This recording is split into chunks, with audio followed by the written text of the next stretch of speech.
आस्था Bihari news में आपका स्वागत है। खबरों की ओर बढ़ने से पहले एक नजर सुर्खियों पर। तो बिहार पंचायत भवनों में मिलेगी बैंक और पोस्ट ऑफिस की सुविधाएं। विभागीय सचिव ने दिए निर्देश, 9 जिलों में हुआ काम पूरा। बिहार में राशन कार्ड सेवा हुई आसान और डिजिटल, अब मोबाइल और कंप्यूटर से मिलेगा पूरा समाधान। सरकारी दफ्तरों के चक्कर लगाने से मिलेगी राहत। सड़क सुरक्षा को लेकर बिहार सरकार का बड़ा फैसला, राष्ट्रीय राजमार्गों से अतिक्रमण हटाने का अभियान होगा शुरू। अवैध निर्माण पर तुरंत रोक और सख्त कार्रवाई के निर्देश। बिहार सरकार की बड़ी पहल, उद्यमी योजना के तहत युवाओं को 10 लाख रुपए तक की सहायता। आटा चक्की से फर्नीचर निर्माण तक 75 व्यवसाय होंगे शुरू। बिहार में मौसम विभाग ने दी सूखे की चेतावनी, भीषण गर्मी और हीट वेव से हालात बिगड़ने की आशा। मानसून में देरी और कम बारिश की आशंका। तो चलिए एक नजर डालते हैं शाम तक की बड़ी खबरों की और विस्तार से। बीपीएससी घूस कांड में महिला दरोगा समेत 5 पर केस दर्ज। बिहार में एक महिला दरोगा आशा सिंह पर आरोप है कि उन्होंने अपने बेटे रितेश कुमार और बीपीएससी परीक्षा में पास कराने के लिए डॉक्टर धनपति को 40 लाख रुपए दिए। यह रकम नौकरी दिलाने की गारंटी के नाम पर ली गई थी, लेकिन सफलता नहीं मिली। इसके बाद 25 लाख रुपए का चेक बाउंस होने और बाकी पैसे न लौटाने पर विवाद बढ़ा। मामला आपको बता दें कि जनकपुर थाने में धोखाधड़ी के तहत दर्ज हुआ और ईओयू ने जांच शुरू की है। हाईकोर्ट की टिप्पणी के बाद जांच तेजी हुई और 5 लोगों पर प्राथमिकी दर्ज की गई है। बिहार पंचायत भवनों में मिलेगा बैंक और पोस्ट ऑफिस की सुविधाएं। अब बता दें कि पंचायती राज विभाग ने बिहार के ग्रामीण इलाकों को आत्मनिर्भर बनाने के लिए बड़ा फैसला लिया है। सभी पंचायत सरकार भवनों में बैंक, पोस्ट ऑफिस, आरटीपीएस केंद्र, पुस्तकालय और सुधा होल्ड डे मिल, पार्लर जैसी सुविधाएं एक ही जगह उपलब्ध कराई जाएंगी। विभागीय सचिव मनोज कुमार ने वीडियो कॉन्फ्रेंस बैठक में अधिकारियों को निर्देश दिए और ग्रामीण सेवाओं को मजबूत करने पर जोर दिया। सोलर स्ट्रीट लाइट के तहत अब तक 11 लाख से अधिक लाइटें लगाई जा चुकी हैं, जिसमें 9 जिलों के काम पूरे हो गए हैं। बैठक में CPGRAM शिकायत निवारण, वित्त योग की योजना, स्वास्थ्य उपकेंद्रों के निर्माण और लंबित मामलों की भी समीक्षा की गई। अधिकारियों को कार्रवाई के निर्देश दिए गए हैं। बिहार में पहली बार 27 सितंबर से होगा राज्य खेल का आयोजन। बिहार में पहली बार राज्य खेल का आयोजन 27 सितंबर से 3 अक्टूबर तक पटना में बिहार ओलंपिक संघ द्वारा किया जाएगा। इसमें 24 लाख शामिल होंगे और लगभग 5,500 खिलाड़ी और 500 अधिकारी और 7,050 वॉलंटियर भाग लेंगे। आयोजन को भव्य बनाने की तैयारी चल रही है। बिहार ओलंपिक संघ के अध्यक्ष अजय कुमार ने इसे राज्य खेल इतिहास का महत्वपूर्ण अध्याय बताया। इसका उद्देश्य खिलाड़ियों को राष्ट्र खेलों के लिए तैयार करना है। फरवरी मार्च में मेघालय में होने वाला नेशनल गेम को ध्यान में रखकर यह योजना किया जा रहा है, ताकि आपको बता दें कि चयन नीति खिलाड़ियों को विशेष परीक्षण और बेहतर अवसर मिल सके।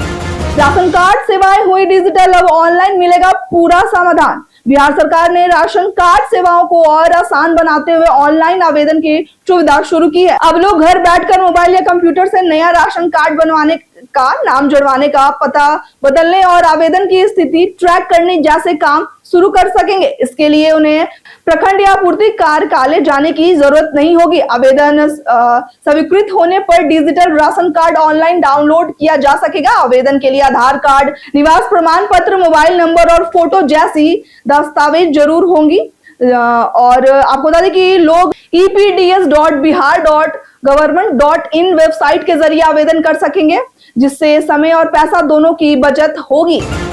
राजस्व विभाग में सुसत्ती पर मंत्री ने कार्रवाई के लिए दिए संकेत। बिहार के राजस्व एवं भूमि सुधार मंत्री डॉक्टर दिलीप कुमार जायसवाल ने निशापादन में देरी पर नाराजगी जताई। समीक्षा में बताया गया कि 70 मामलों में 47 में जवाब नहीं मिला है, जबकि 23 में प्राप्त हुआ है। मंत्री ने बता दें आपको कि 47 मामलों में अंतिम चेतावनी पत्र जारी करने और लापरवाही पर कार्रवाई की चेतावनी दी। आदेश की अनदेखी को अनुशासनहीन बताते हुए जरूरत पड़ने पर सामान्य प्रशासन विभाग को पत्र भेजने के निर्देश दिए। साथ ही निलंबित कर्मियों को सर्वे कार्य में लगाने को कहा। दूसरी ओर नवनियुक्त कर्मियों को नियुक्ति पत्र दिए गए और उन्हें ईमानदारी से कार्य करने की सलाह दी गई।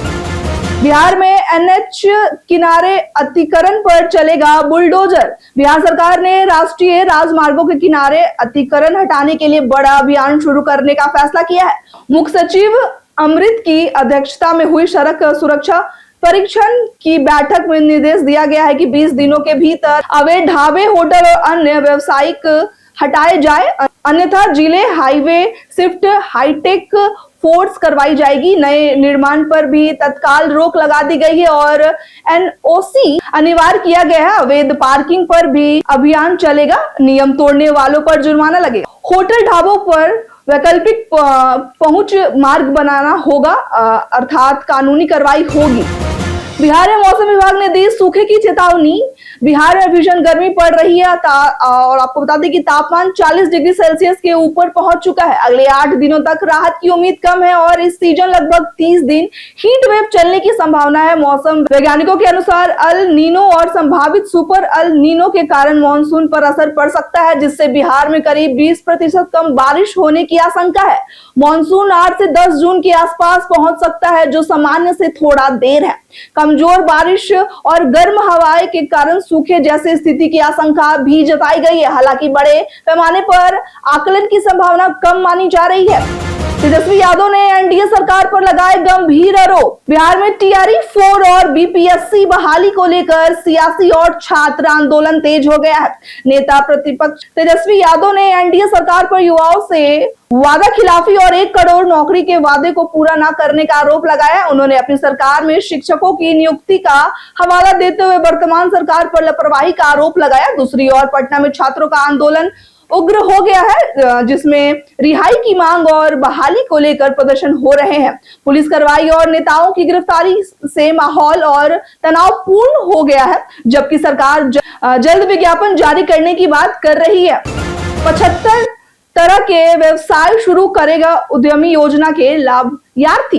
बिहार में मुख्यमंत्री उद्यमी योजना के तहत 9,347 बेरोजगार युवाओं को 910.25 करोड़ रुपए दिए जाएंगे, जिससे वह आटा चक्की, मसाला मशीन, फर्नीचर निर्माण सहित 75 प्रकार के स्वरोजगार शुरू कर सकेंगे। इससे लगभग 35,000 अतिरिक्त रोजगार होने की उम्मीद है। योजना में 50,000 आवेदन में से चयन किए जाएगा, जिसमें महिलाएं, अनुसूचित जाति, जनजाति, अति पिछड़ा और दिव्यांग वर्ग के लाभुक शामिल हैं। प्रत्येक लाभुक को 10 लाख रुपए 3 किस्तों में दिए जाएंगे, जिसमें 50% अनुदान और 50% ब्याज मुक्त शामिल है। इसके साथ ही खिलाड़ियों को टॉप अकादमियों में विशेष परीक्षण देने का निर्णय भी लिया गया है।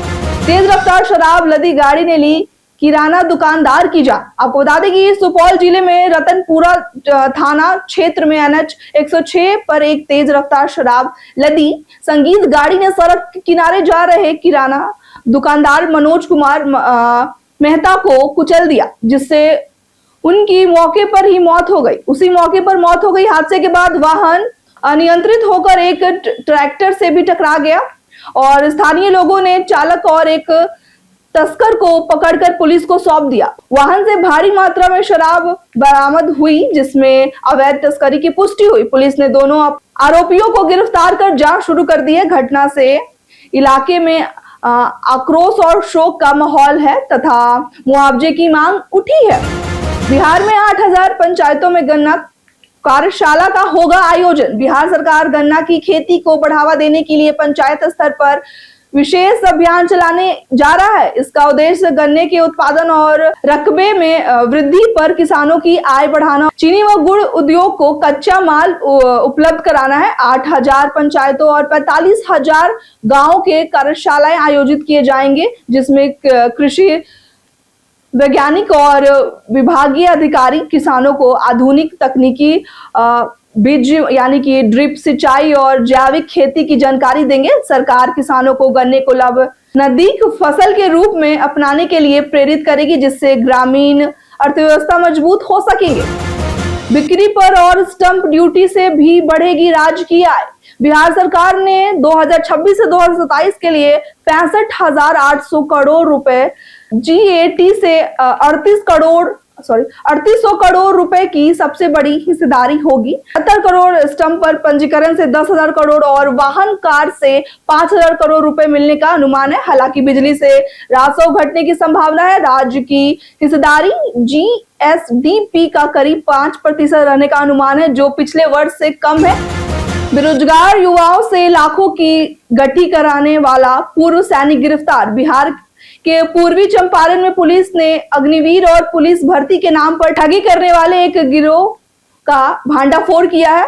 आपको बता दें कि रघुनाथपुर थाना क्षेत्र से पूर्व सैनिक शिवेंद्र भूषण कुमार को गिरफ्तार किया गया है, जो फिजिकल ट्रेनिंग सेंटर चलाकर युवाओं को नौकरी दिलाने के नाम पर लाखों रुपए वसूलता था, जिसके पास से भर्ती से जुड़े कई एडमिट कार्ड और छात्रों के मूल्य प्रमाण पत्र बरामद हुए हैं। वह करीब 100 अभ्यर्थी से पैसे लेने की योजना बना रहा था। पुलिस ने मामला दर्ज कर उसके नेटवर्क की जांच शुरू कर दी है और युवाओं को सतर्क रहने की अपील की है। गर्मी में बढ़ी बिजली मांग, बिहार ने तोड़ा पुराना रिकॉर्ड्स। बिहार में बिजली की मांग बुधवार को रिकॉर्ड्स 8,818 मेगावाट तक पहुंच गई है, जो अब तक की सबसे अधिक खपत है। इससे पहले सोमवार और मंगलवार को भी मांग 8,000 मेगावाट से ऊपर रही थी। पिछले वर्ष अधिकतम खपत 8,560 मेगावाट थी, लेकिन इस बार वह रिकॉर्ड टूट गया। बिजली कंपनी का अनुमान है कि 2026 से 2027 की गर्मी में पीक डिमांड 9,500 से 9,600 मेगावाट तक पहुंच सकती है। वर्तमान में राज्य में 10,440 मेगावाट बिजली उपलब्ध है, जिसका बड़ा हिस्सा एनटीपीसी से मिल रहा है। गर्मी और उमस के कारण एसी, कूलर और फ्रिज के उद्योग में वृद्धि हुई है। पटना में बिजली लोड तेजी से बढ़ रहा है, जहां राज्य की कुल खपत का लगभग 10% उपयोग हो रहा है। विशेषज्ञों के अनुसार आने वाले दिनों में मांग और भी बढ़ सकती है। चोट के कारण धोनी लीग मैच से हुए बाहर। चेन्नई सुपर किंग के बैटिंग कोच माइकल हसी ने पुष्टि की है कि एमएस धोनी अंगूठे की चोट से के कारण गुजरात टाइटंस के खिलाफ लीग चरण में आखिरी मैच नहीं खेलेंगे, यानी कि आज। हालांकि अगर सीएसके प्लेऑफ में क्वालिफाई करती है तो धोनी की वापसी संभव है। एसआरएच से हार के बाद सीएसके की स्थिति मुश्किल हो गई है और जीटी के खिलाफ यह मैच करो या मरो जैसा है। टीम को जीत के साथ 14 अंक तक पहुंचना होगा और अन्य परिमाणों पर निर्भर करना होगा। कोच ने टीम को सकारात्मक रहकर आगे बढ़ने का प्रदर्शन पर जोर दिया। बीते दिन हमारे द्वारा पूछे गए सवाल का जवाब आप लोगों में से बहुत लोगों ने हमारे कमेंट बॉक्स सेक्शन में लिख कर दिया है। जिन्होंने हमारे द्वारा पूछे गए सवाल का जवाब दिया है उनके नाम है नौशाद राजा, ब्रिजेश कुमार, मनोज दास, नंदन कुमार, राजीव कुमार, बलराम, राजेश सहनी, रविंद्र कुमार, जितेंद्र कुमार, मुकेश कुमार, बाबूलाल मरांडी, राम बाबू दास और दीपक कुमार। तो इसी के साथ बढ़ते हैं आज के सवाल की ओर। आज का सवाल है, क्या बिहार में कानून व्यवस्था की स्थिति संतोषजनक है? आपको क्या लगता है? हमारे कमेंट बॉक्स में जरूर बताइएगा।